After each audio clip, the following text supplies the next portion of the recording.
Marty, thank you so much. I think you noticed that when I moderate panels, people who are on these panels are so world class that I always skip my own bio because it just does not compare to my colleagues who are going to be on the panel. So thank you so much for the invitation to talk about AlphaMille and myself just a little bit. I come out of the JP Morgan back in the day when it was super innovative with algorithmic trading, with program trading. I was in technology there. I was at D. Shaw for a while. I was with one of the largest family offices and state of Wisconsin. And now my technology consulting firm serves family offices, PE funds, and essentially any fintech, any financial services firm that needs cutting edge technology, including AI, ML, data science, and the good old application development and help with products as well. So that's a little bit of my background, but I'm so excited today to introduce my colleagues who are on the FinTech panel. Ron Dvari, Executive Chairman and Chief Investment Officer and co-founder of NewOak, who also comes from a fantastic fintech firm, extremely well known for its finance and technology. And of course, he's gonna talk about his experience in a second. Tracy McWilliams, CEO and founder of Inspire Global Ventures. Love the name of your firm, Tracy, because inspiration is something that we all need. And Kurt Benjamin, the president and CEO at CardX. Let me open up the floor, and would you please, I'm going to start with Tracy, ladies first. Would you please talk about your firm and also your background a little bit, because I think that it helps provide a very nice framing to what we're going to end up discussing in a second. Great. Julia, first of all, thank you so much. It's great to be on a panel with such senior professionals that have been in fintech for so long. And I actually come from the investment banking arena, financing debt for government agencies. And I left when I saw how financial technology was taking shape in the lending club days. And this was even before they went public.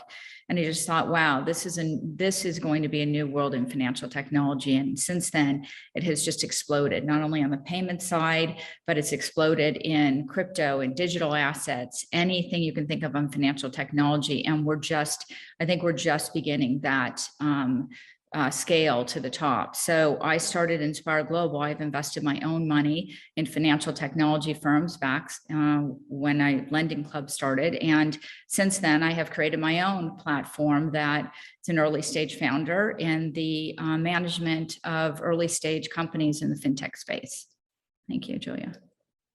Thank you, Tracy. Ron, would you like to talk about the big whale of a firm that you came out of and the business that you built there? Oh, well, thank you so much, Julia. And again, thanks for the rest of the panels and for the audience to really have the opportunity to share our thoughts here.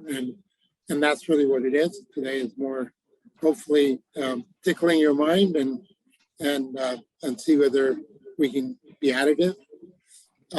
As far as my personal background, I started first in the tech world in aircraft, essentially multidisciplinary optimization. That was my first 10 years academics, and it was all about computing, not about a workshop building anything. It was all paper planes essentially on mainframes and trays and whatnot. And the second leg of the career, and that was at McDonnell Douglas, which became Boeing. The second had been a combination of financial education at Brandeis and also a career at State Street, which ended up being part of BlackRock. And the fundamentals that I followed from day one was called fundamental, quantitatively assisted, fundamentally driven. And what that meant was somebody asked me, my students, and said, even though I asked you, don't cheat, but I cheat. I look back and I try to emulate and look at information. So it's all about, the first thing about when you say about technology, it's really giving you that eyeball that and the brain that you, generally speaking, would be very hard to bring out to the surface. So, and that's really what I think BlackRock, which ended up being acquired by and ended up being an executive, had proven that that simple concept of knowing where your money is every second and what it's doing every second, and whether you want to react to it or not react to it, that's up to you. But essentially being able to dissect your risks and live with it or not has become really the most enabling, because if you're not seeing it, you're not doing anything about it. So I left BlackRock in 2008 at the top of what I consider the turmoil, because I thought if this is not the time to become an entrepreneur, go from intrapreneur to entrepreneur, there is no other time in the world when I was really at the right mental frame, because I look at all the largest financial institutions, and frankly, with all the resources they had, they didn't know what was underneath them, what was above them, what was to their left, and what was to their right. They just knew they just have X trillion of assets that are vanishing in front of their eyes. So that inspired me to create a NewOak, which is really based on emulating the best, which is BlackRock, for what I consider the world of finance. The world of finance means you don't have publicly traded securities. You have now lots of small transactions, credit card, consumer, private lending, private positions in private companies. And how do you bring that, and how do you bring that transparency into the market so you can literally get institutional investors and others to participate? So just in a small world, that's what we do. Data is not information, information is not knowledge, knowledge is not wisdom, wisdom is not action, and action is not a yes, and yes is not a satisfaction. So we try to complete that loop for a very hard to analyze assets and see where it goes. That's where we are. Thank you again for the opportunity to be here to share our thoughts. Ron, thank you so much. And Kurt, when I ask you to introduce yourself and speak a little bit about your background, would you also please talk a little bit about the, it's not a painting, this graphic design work of art that's hanging right behind you? Yes, right there. So yeah, interestingly enough, that is a piece that was painted for me by a gentleman that who counterfeited the 1996 $100 bill, and he uniquely enough spent 8 years in federal prison. That's what people that do bad things usually end up doing. And in prison, he read about 1,000 books, and studied art and painted. And now he's built a career for the past, now he's been out almost 8 years painting. And in my neighborhood, he just sold a piece at Arnold Schwarzenegger's house for a very, very high number. And he has an art gallery in Beverly Hills. And so I've acquired a few of his pieces, and it's a unique artwork. And it's, of course, Benjamin Franklin, but the backdrop is the plate of the 1996 $100 bill that he counterfeited. Much more of a backstory, but it's an interesting one. So it's fin art. He's a printer. Fin art. Well, everybody has a background. For some of us, it's investment banks, and for others, it's counterfeiting. Not my background. It's all good. So would you just, and then now. So let's go to I've been in financial services for the better part of 25 years. Had either the founder or partner in 2 hedge funds, one in distressed debt and one in private investments in public equities, and always taking an activist role in supporting the businesses that we were involved in. Today, I run a company called CardX West, which is in partnership with CardX, which is a technology company, financial technology, and a reg tech that has that really went to the United States Supreme Court and with the card brands and changed the way that businesses accept credit cards in creating what today is the only fully compliant zero-cost card acceptance technology.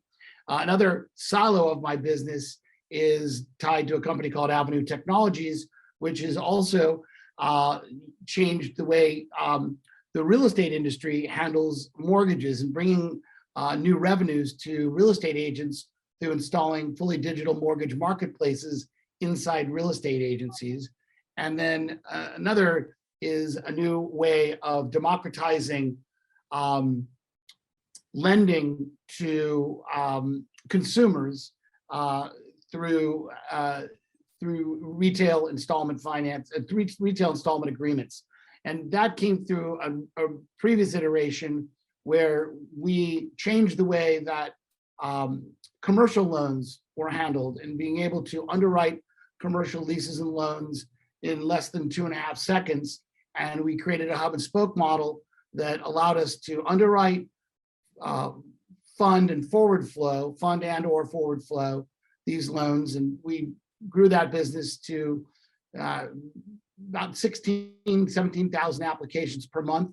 And we sold that business going into COVID. So. Wonderful. Thank you so much. And now I have 3 questions that I will pose to each of, 3 different questions for the 3 of you.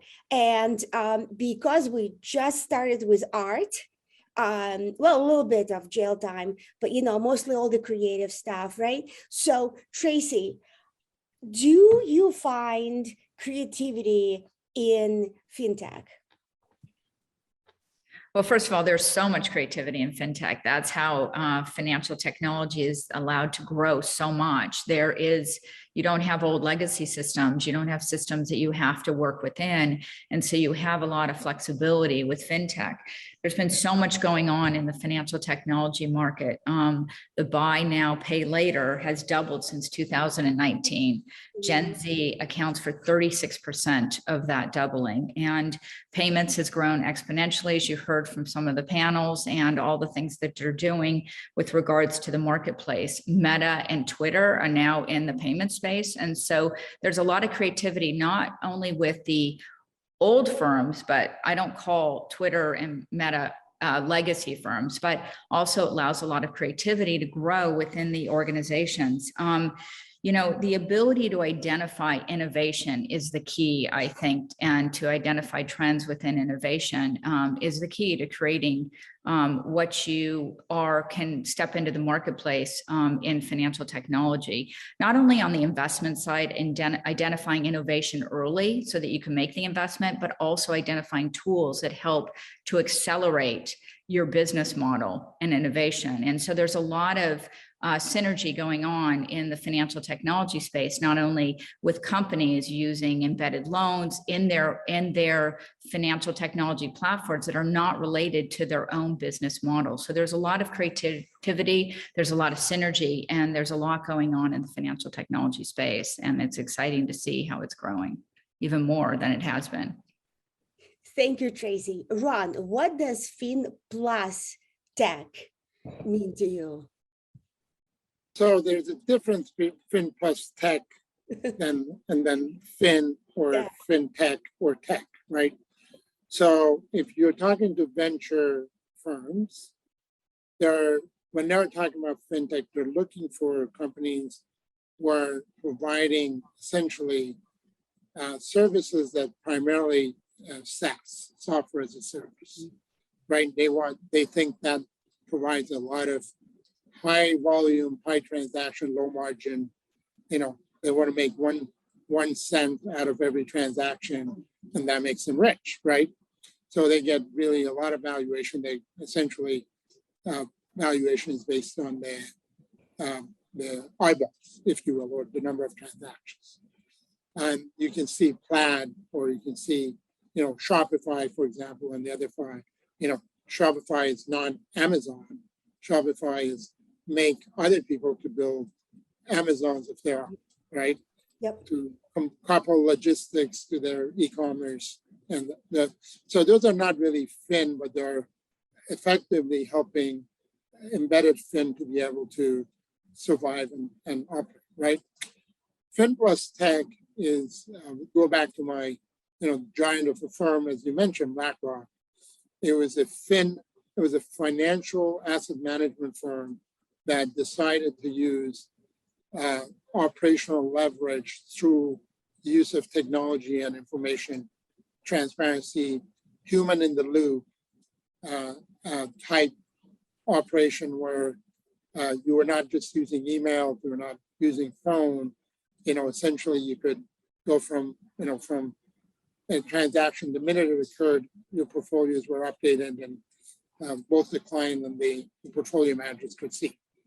Now, that kind of transparency is not necessarily available to a lot of finance companies. A lot of finance companies come, Julia, you mentioned, the big giant firms that really have a lot of baggage to deal with. I have a lot of departments, their KYC department, their fraud, their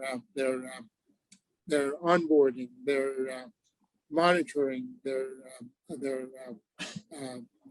cybersecurity, all were grown on their different platforms and different areas, and therefore that's why it takes you about a month to open up a bank account as a corporate entity, right? Especially if you have a few ultimate beneficiaries. So the Fin plus Tech really becomes the balance sheet plus the technology to come in and really harvest that origination of B2B2C or B2B2B and turn that into what I consider a balance sheet on one side and origination, underwriting, and operation on the other. And in our view, that technology you're building in the middle is really connecting highways, right? Creating a highly leverageable set of tools and expertise that could be not only used for your own self, but be rented. Mm-hmm. And that's what NewOak Finance, which happens to have Future Pay, which is an e-commerce, no card, virtual revolving credit, opposite of the buy now, pay later, in the sense is buy now, pay very later. That means life cycle, relationship with customer. And on our Orbis Pay, we have the early wage or earned wage access, which allows us to develop connectivity to the employees via the employer. So this is really getting lots of eyeballs. But in order for us to do that, we bring in balance sheet through SPV. So that's what Fin plus Tech to us mean, to create the technology set, the know-how, which is really is client review, client KYC, client onboarding, activation, customer support, data lakes and data analytics in terms of effectiveness, the asset liability management, the portfolio management, the credit management, and then optimize your product offerings to those. And that's where we want to really focus on and build up portfolios of, essentially financial enablement to layers of society that otherwise would not have been reached by larger institutions. They're called wasted assets to them. And it's, they're not profitable for us. We're not going to deal with it. You'd be surprised how underbanked employers with, let's say, 500 employees on.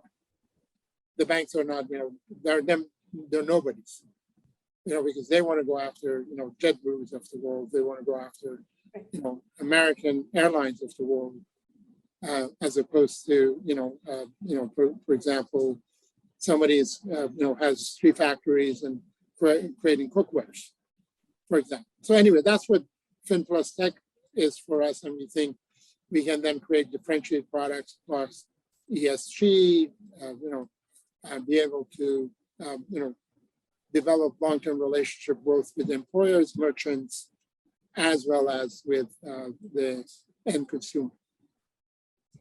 Thank you, Ron.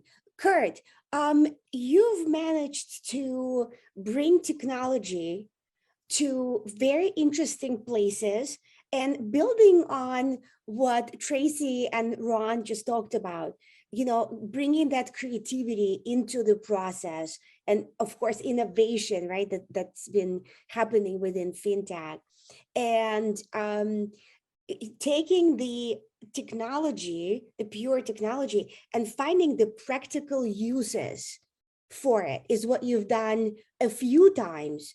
Would you please talk about your experiences there? And also, if you can glean some lessons that we could all apply, because it's one of the most difficult things to do, isn't it? To find the practical use for tech.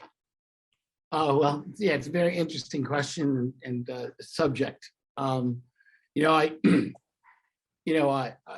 with an esteemed group of people who are on this panel, and far more intelligent than myself.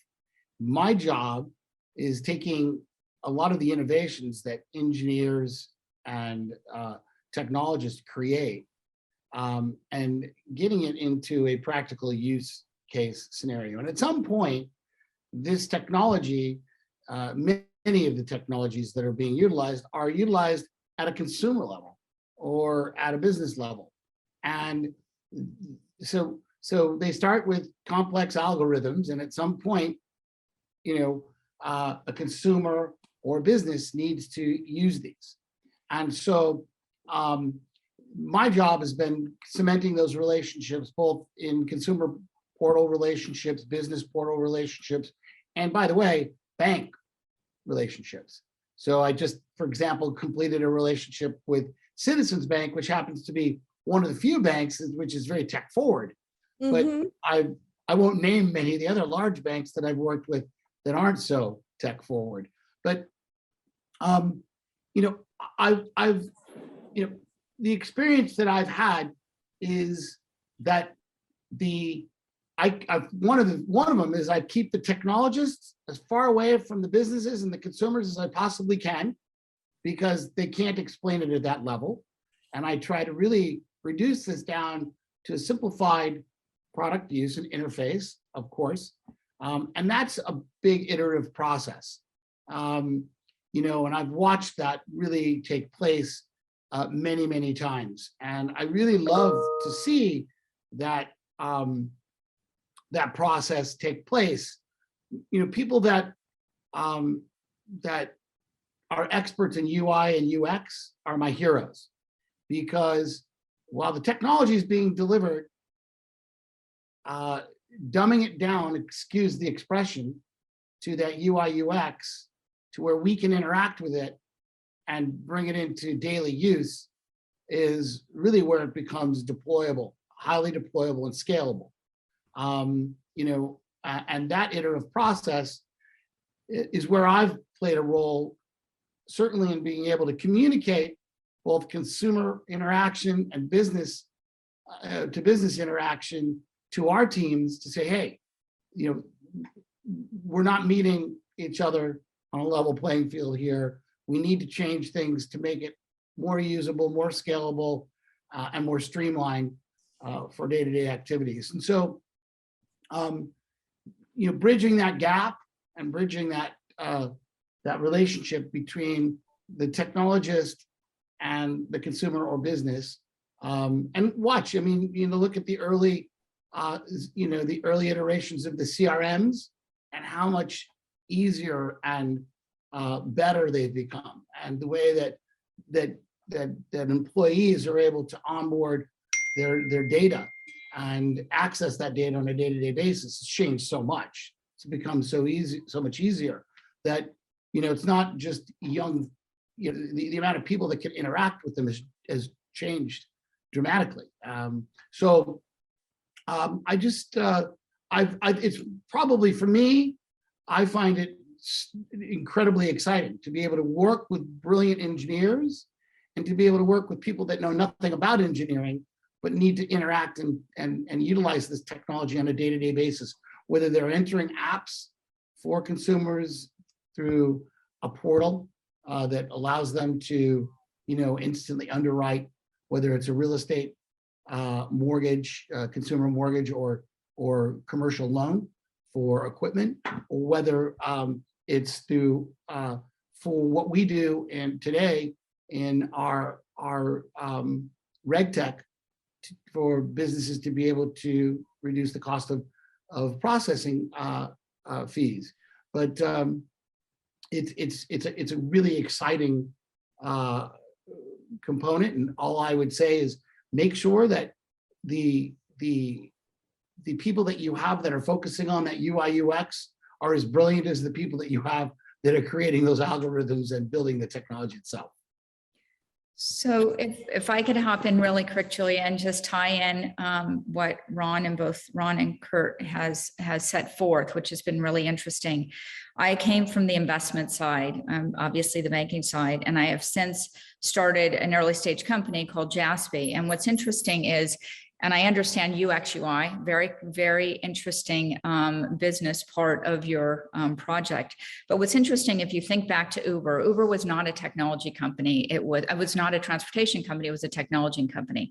And what's so important now is you're building something out is the interaction, not only from the corporate side, but also from the UX UI side. And in building this, what I have found is the interaction is so important. Not only I'm building a technology platform, but it's really an innovation platform for these banks and institutions and corporates and family offices so that they can see innovation early. And Ron, as you mentioned, everyone's going after these big corporate entities, but these companies that have 500 or 500 to 10,000 to 100,000 employees are not really paying attention to. And so the key is, can those companies stay vibrant and innovate and identify? And that's kind of the platform that I've been creating for Jaspy for that reason, is having that interaction, being able to identify early, being able to pull in data that's curated specific to the needs of each individual bank that is not being paid attention to. And that's what's important, is like, how do I innovate? I don't even know where to begin. I have all these regulations on top of me. I don't know the next steps. And so in order to stay creative, you have to look at the tools to fintech. How can you use those tools to stay creative and to accelerate your business, as opposed to just looking at it as an investment opportunity? Excuse me, Julia, I have to tell you, we were running a little bit late today. And speaking of innovation and user interface, I have a meeting that I can't escape with the Holocaust Museum of Chicago's executive team starting right this second. So I have to unfortunately depart, and forgive me all. Kurt, we thank you for your time, and I'm sure until next time. Thank you so much today. We're very good to speak to you. Thank you. I think I can build on what Tracy and Kurt already highlighted. Yes. I think let's just take the example of Uber, right? Mm-hmm. Uber, in my view, had missed the opportunity in front of them. The biggest asset they have is the number of the drivers that they have, and they're independent contractors, and they ultimately have failed to figure out ways to be added value to them in other ways than just bring a ride to their door, right? To their taxi cab. And so, because Uber at the moment, it's tried with their, with their credit card or debit card for, or Uber Cash and things of that nature. So we're seeing embedded finance definitely all over the place. But the reality is that, they, in addition to the customers that are an asset, their drivers are also an asset. They're effectively their supply chain. And there's quite a bit can be done in terms of bringing what I consider financial enablement tools to the workforce. So if you look at the HR, modern HR, you really want to have, how do you differentiate yourself from Curb or other potential entrants in the marketplace? And, you can take an angle of, for example, ESG on that, or help, provide a channel for them to be able to have more electric cars or things like that. So you have these, very well-funded giants. We work the same way. They were looking at their members as just paying tenants, even though their philosophy said we can create a community, right? They use a hype, and then so I think that's what we really want to, that's where, the technology should bring people closer than separate them so that they never talk to each other. Look, I've been with the bank for 10 years. I've never received a call from my banker to say thank you or what can I do better for you, right? So, and we're a relatively sizable, entity compared to others. So I think that's where you're seeing that, there's a lot to be gained to use the larger banks and leverage off of them to offer financial services better and more personable to your constituents. And that's really what I see the FinPlus Tech. Yeah. We would leverage off of the bank's leverage, but they want to lend $1 billion. They don't want to lend, $500,000 or $1 million or $2 million. That's just way them. That's an average analyst costs them $400,000, even though they're paying them maybe $50,000, because their internal cost allocations and whatnot. So I mean that's really the good part. The majority of these institutions look at the UI UX of their application, and they really miss the internal efficiency. And my big giant firm went the other way. They look at how can we make it's like playing hockey with blinders, right? A lot of banks are playing hockey with their blinders. Their players effectively only see where the potentially where the let's call it the ball is, not where the ball is going. With technology, you can actually just show that where it's headed, and that's cheating, right? A good cheating means you can identify your own problems before other people tell you, right? And that they have to have very loud customer service reactions and regulators up their neck to really make a change. And Ron, I'm gonna build on what both Tracy and you have been saying, and it's how spectacular and interesting it is that with all of the banks that we have, there is such a huge underbanked population everywhere you turn, right? You look at Uber, there are all these drivers that could have used a payday advance, for example, right? Or a service like that. And yet nobody is, as far as we know, no bank has gone over to Uber and offered that to them. And most likely I offer them now if they want one. There you go. Right. Anybody from Uber on the call? You took the words right out of my mouth. I was going to say, it's not going to be a bank. It's going to be a fintech, like your fintech or Tracy's fintech or both of you. So let's just go there. Let me pose a question to both of you. And we're going to start with Tracy, Ron, and then we're going to come to you. Sure, and the question is this. How will the banks that are on one end of the spectrum going to end up engaging with fintechs? And it seems like they coexist on the same planet, but in alternate realities, kind of like in parallel, because they're looking at the same thing and they're seeing completely opposite or something. You know what I'm saying? So, and I think that a lot of us who are coming out of these banks and institutions, they kind of are looking at it and wondering how bad is it going to eventually get? Because as you know, the founders of Revolut came out of what? Like, I think, I forget now, Credit Suisse or something like that, right? So these are like the mid-level guys who go to their investment bank and say, Revolut, Revolut, Revolut. The bank says goodbye, they leave.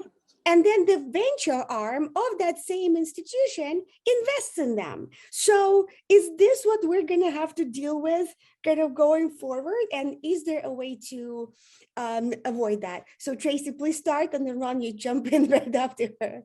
Well, I think part of the issue is just the legacy systems that are in the banks and the regulations. Really, it's limited how much they can be active in the financial technology space. And so they create these investing arms, they create some, and they move people into the investing arms, and that's how they figure that they will participate, is they'll invest. And the reality is, I've seen organizations and banks, they end up buying these companies, but they ended up not integrating them within the systems, destroying them, thinking they can use some of the underlying technology, whether it's AI, and somehow integrate it within their system, but it doesn't work because they never integrate it. They don't think of it ahead of time. And so the issue is, how can they create innovation outside of regulation, limitations, and the legacy system? And they either have to bolt on, they have to create innovation with internally, which is difficult because they operate in individual silos. And so that's why creating these separate investment arms help, but they're going to have to look at other opportunities, because the world is changing so quickly, and you're going to have some of the very, very large institutions and banks survive, and these smaller banks trying to figure out how to really take a piece of what's going on in the innovation and financial technology world. So with that, I'm going to turn it over to Ron. He's really an expert in this space. No, I think, look, as a matter of fact, I was speaking to two very creative and innovative gentlemen who were here at this conference. We happened to be in the social area chatting, and an individual was working at a very large technology, government-related technology company, and he couldn't waste a minute to get out, right? Because look, the big ships are not necessarily set up to keep people moving. They have to, each department has got to think of its own. They do their own hiring, training, trying to maintain their own, so it's not something that we can sit here and really criticize. It's just the nature of the beast. When you run a big, that's one of the reasons GE decided the best value for them is to break up, right? It took them a long time. They were a portfolio of companies, not a single company, and that was not really the way they were structured. I think when I look at my BlackRock, category, there was definitely in the cards for me to someday to leave the mothership, even though it was one of the best places to really see the thought process in action, right? But not necessarily what I consider to deviate from a very disciplined approach of whatever you were doing. You need to do. It was like more doing what you're doing more of, as opposed to let your mind expand. But we are, as creatures, as human beings, once we solve a puzzle, we are bored with it. We want to go to the next puzzle, right? So by the very definition, you need to harvest. And the US has done the greatest job. You see the East Coast versus the West Coast culture. East Coast is more, let's just say if you're in Boston and you're working with a financial institution, whether it's Wellington, whether it's, and if the traditional asset manager's Fidelity, you know, you can only be creative up to so much before you get either kicked out or you leave, right?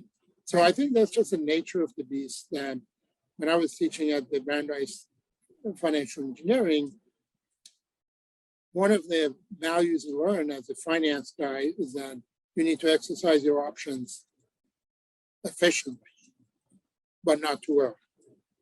So I always tell the young people, you know, make sure when you're about to leave, you have capitalized on the nourishing environment you've matured. Now you can go out. I'm not a big advocate of the 3-year old, the guy who's been out of college 3 years, go back to an MBA and get given $100 million, $200 million started venture capital, because I think that's, by definition, they're going to make a lot of mistakes, right? So that's why I waited until I was really at the ripe age of 50 and really literally 30 years of experience to take that road, right? My wife said that I was way too late. I said, no, you have to recognize I work out 3 hours a day, so I'm okay. I can still go another 30 years. So I'm getting off midway. So, and again, it's just how you optimize your option as an individual. But the companies also have to recognize how do they monetize their assets. The assets are the people and the brain they have. You're hiring these people out of Cornell, out of Stanford, out of Princeton, not to tell them watch the screen and press the button every 5 minutes if something happens. That is boredom death for me. I said, if you did all this thing, you learned all about artificial intelligence, you calibrated this algorithm that trades phenomenally well. And I can always tell them that the road turns U-turn, the road turns U-turn, the road turns U-turn. I'm talking about the algorithm. The road turns, the algorithm does. Then you're off the edge, right? A car is not driven by, if it doesn't have the map of the road fully ahead of it, which is impossible to have. So I would say, I'm an advocate of quantum-mental, quantitatively assisted fundamental driven, keep an eye on the road, right? These are the type of things you learn in life after you have played with those algorithms, you enjoy them, you watch them, you fail, you get back to it. So, my advice to the younger and the people who have 30, 40 years ahead of them, and they're not planning to retire in 10 years and go home with 100 mil. There are a lot of people who do that. Is the joy is in the game, not to be out of the game. And that's really a value you're never going to get. So I think the opportunities that are in front of us,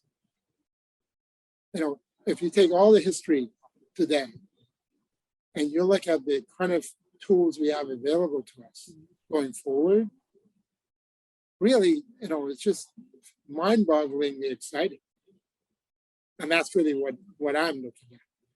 So when you say exciting and Right. you put that next to fintech, Tracy, I'm going to go to you and then Ron, we're going to come back to you. After that, what is exciting for you in fintech in 2022? And you can say embedded finance, but you can also add whatever else you want to, what do you think is going to make this year very exciting for both investors and startups and banks and us as users? I think there's going to be an interesting level of partnerships going on in fintech, but the exciting thing is the community part. I think Ron touched on this, is that it has to be a level of social communication, even on the fintech aspect of what companies are building, even early stage companies, because if you create an ecosystem, whether it's in fintech or anything else, and it really becomes second nature to the users of the system, and that's the exciting part. And I think the way the world is going and the ecosystems that's being created across the board, everywhere, whether it's ESG and the importance of ESG in private companies, public companies, or anything else of what's important in the environment right now. I think having this whole ecosystem and a community, whether it's in fintech, I think it's going to be very exciting. And I think you're going to see a lot of that. And you're going to see a lot of social interaction, social capital, and it's going to be really important as it grows into fintech. It's kind of an exciting time, and it's the scale of it. It's going to be enormous. Thank you, Tracy. Ron?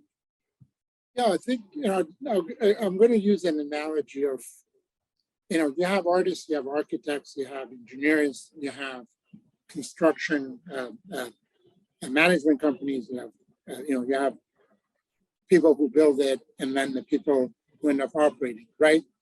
That cycle is, for any product you take, is the same. You have an artist sketch of a company, and that's where at the birth, right?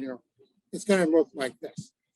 To really get it to what I consider a really smooth and scalable, functional living, which has a good morning and a good evening and good afternoon and good evening operation every day, and this transparency across the entire organization is really where what I think is going to be phenomenally doable. Right now, for example, for us, we are able to have 30, 40 people in one meeting, from Kathmandu to Delhi, to Lisbon, to London, to Sao Paulo, and Mexico City, and happen to include Boston and New York and Salt Lake in one meeting. And people think, oh, that's a waste.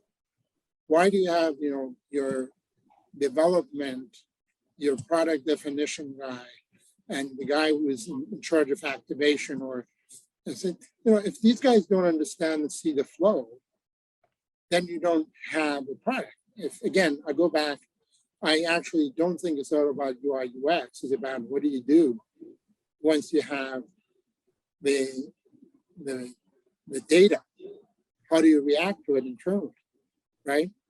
And I think that the successful organizations are the ones that will find that they have a highly connected workforce that they can see, and they're going to come back with lots of suggestions to you that you would, you can't hire big consultants to give you that. The data will give you, the employees will give you that. Make suggestions, this is where the process is failing, right? And once you get those kinks out, then, the world is your oyster. Same thing would apply in India, the same thing would apply to, a country like India with probably, I don't know, 100 dialects or more, I forget. Or Indonesia with over, I don't know, zillions of islands. Or, you go to more, I think, homogeneous, cultures like, US and Europe. Then, we can really do something exciting in terms of having because as your workforce is getting diversified, your clients are also getting diversified. So geographic boundaries are going to go away. So that's really, to me, exciting. You first have to demonstrate it in one country, and then product-wise, and then geography, and then go from there. So, and I think technology is allowing us to do that, and I'm excited about it. So to summarize, it is probably all of these factors. It is the good UI, it is the social interaction, it is a good efficient process, and using tech to really be efficient on the level of our processes, right, and the business model, and finding the right uses, practical uses of tech, right, for these people who have been underserved by technology, and probably a bunch of other factors that we haven't gotten to. But for anybody who is going to continue, for anybody who loves fintech, that's exactly what we think about every single day, right? As we look at the problems that we're trying to solve. So thank you so much, Tracy, thank you so much. Ron, thank you so much. And Kurt's not here, but we'll thank him later as well.